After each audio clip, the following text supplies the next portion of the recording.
민수기 27장에서 모세를 찾아왔던 슬로브앗의 딸들처럼 오늘 본문에서 르우벤 자손과 갓 자손은 땅에 관한 문제를 가지고 모세를 찾아왔습니다. 자신들의 가축을 먹이기 위해 더할 나위 없는 땅이라면서 얼마 전 바산왕 옥과 아모리 왕 시온을 격파하고 정복한 요단강 동편의 모압 땅을 자기들이 거할 땅으로 달라고 말입니다.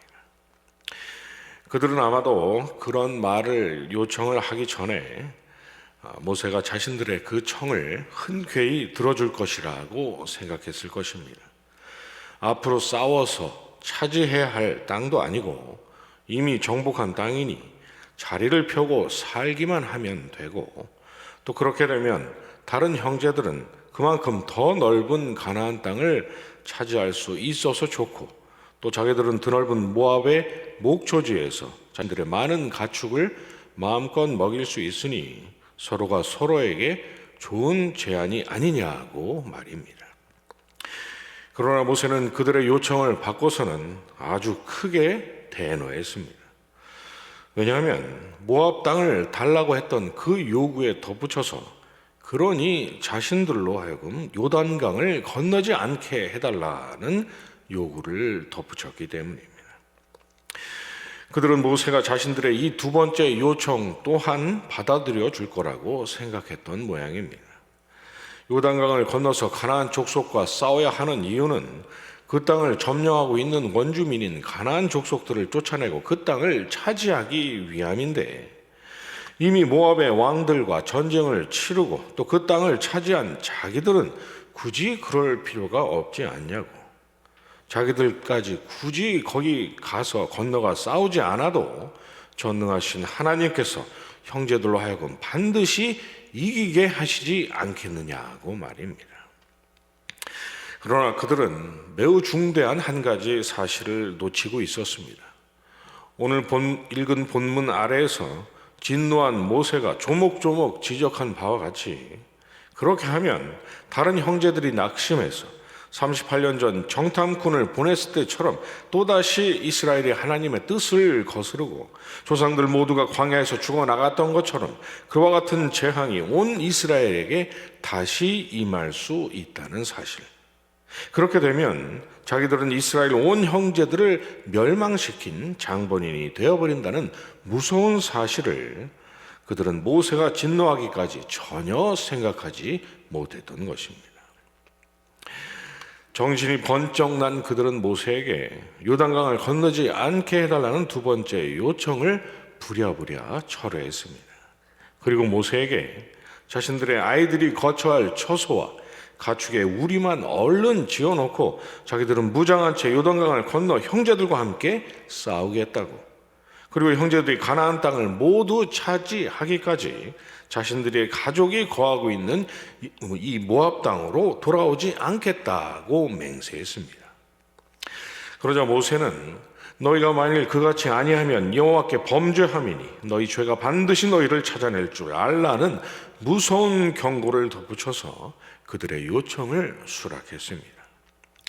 르우벤 지파와 갓 지파 그리고 므낫세의 절반의 지파의 사람들이 가나안 땅이 아닌 요단강 동편의 모압 땅을 차지하게 된 데에는 바로 이러한 스토리가 있었던 것이죠. 민수기 32장에 기록된 이 사건은 오늘을 살아가는 하나님의 자녀인 우리에게 매우 중대한 메시지를 전하고 있습니다. 객관적으로 또 논리적으로 합리적으로 봤을 때 지극히 타당하고 옳고 중요한 일이라 할지라도 성도가 서로를 바라보며 피차 안위함을 얻는 일을 성도들이 등한시할 명분이 될 수 없다는 것을 말입니다.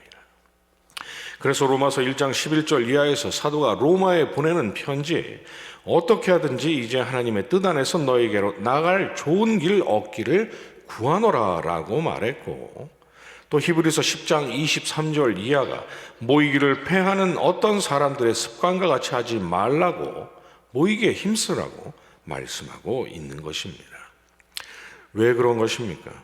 로마에는 이미 예수를 구주로 믿는 교회가 세워졌으니 그들로 하여금 바르게 믿도록 그저 편지로 복음의 진리를 전하면 되는 것이 아닙니까?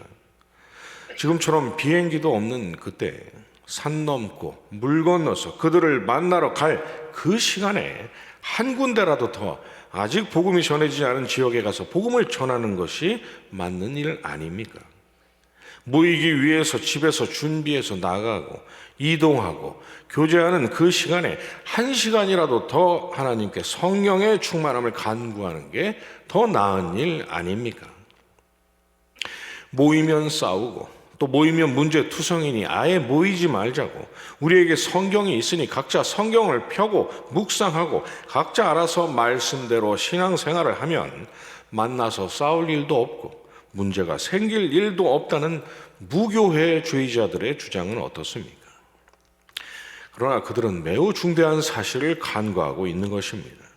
성도가 이 땅의 순례의 길을 걸어가는 가운데 때로는 낙심하고 때로는 절망에 빠지고 의심하며 두려움을 가지는 것은 성경이 없기 때문에 신실하시고 전능하신 하나님의 은혜와 그리스도로 말미암아 보장된 천국의 소망에 관해서 성경에 기록되어 있지 않기 때문이 아니라는 사실을 말입니다. 성경을 몰라서가 아니라 이미 다 알고 있음에도 불구하고 육신이 연약한 나머지 육신의 본성과 세상과 원수로부터의 조롱과 거짓된 속삭임에 번번이 무릎 꿇기 때문이라는 사실을 그들은 전혀 생각하지 않고 있는 것이죠. 그래서 로마로 가서 성도들을 만나기를 소원한다고 했던 사도가 이는 곧 내가 너희 가운데서 너희와 나의 믿음으로 말미암아 피차 안위함을 얻으려 함이라고 말했고, 모이기를 패하는 자들의 습관을 따르지 말라고 한 히브리서 10장의 말씀이 또 약속하신 이는 미쁘시니 우리가 믿는 도리의 소망을 움직이지 말고 굳게 잡고 서로 돌아보아 사랑과 선행을 격려하며 오직 권하여 그날이 가까움을 볼수록 더욱 그리하자라고 말씀하고 있는 것입니다. 무슨 말씀입니까? 저와 여러분이 이미 복음의 진리를 알고 우리에게 약속된 천국의 소망을 너무나 분명하게 알고 있지만 저와 여러분은 연약함으로, 그리고 우리가 사는 세상은 어지러우니 서로 모여 피차 격려하고 위로함으로써 세상이 비웃는 바 예수 그리스도를 구주로 믿어 하나님의 자녀로 사는 것이 인생의 정답이요 성공이라는 사실을 우리가 다시 한번 확인하고 또다시 힘을 얻어야 할 분명한 이유가 우리에게 있다는 것입니다. 성도가 서로 교제하며 믿는 바 소망을 견고히 하고 힘들어도 주님 다시 오시는 날 바라보며 살자고 다짐하면서 피차 안위함을 얻는 일 또한 복음을 전하는 일이나 기도하고 묵상하는 일이나 일만큼이나 중요하다는 것이죠.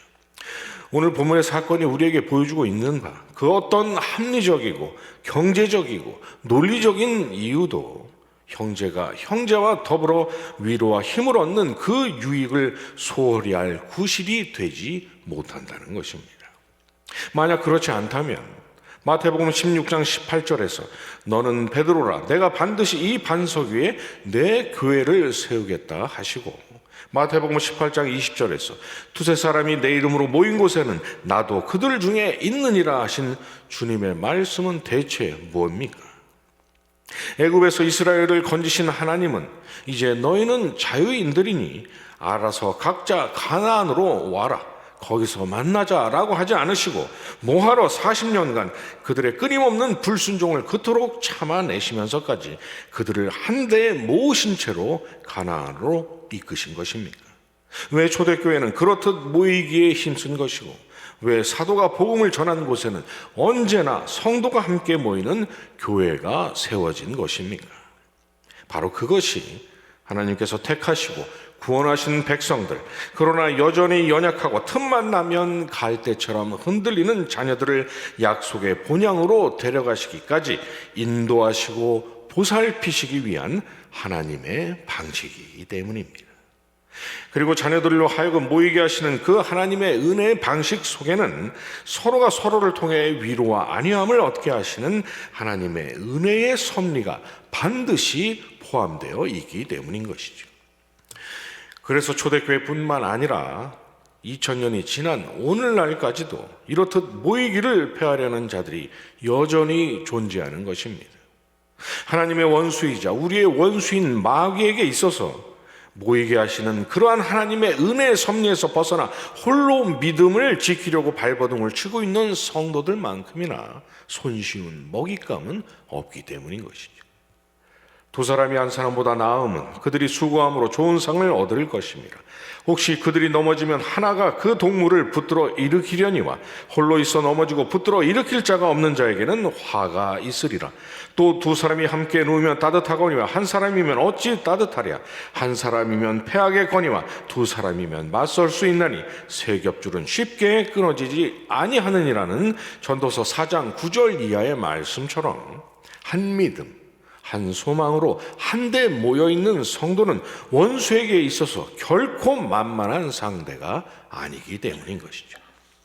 더욱이 주님으로부터 직접 부르심을 받고 또 천국을 직접 목격한 사도 바울마저도 로마의 성도들에게 가서 만나서 자기 자신도 안위함을 얻으려 한다고 했는데, 그러한 하나님의 은혜의 섭리가 필요치 않은 성도가 어디 있겠으며, 본문이 말씀하고 있는 바 형제와 함께함으로써 서로 힘이 돼주어야 할 그 엄중한 의무로부터 그저 나 몰라라 해도 될 하나님의 자녀란 존재하지 않는 것입니다.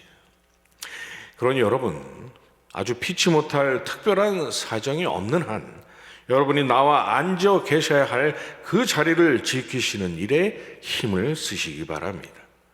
공예배든 정원 모임이든 또 일반적인 교제이든 간에 성도가 모이는 곳에 나와 함께 하시는 일을 절대로 작은 일로 여기지 마시라는 말입니다.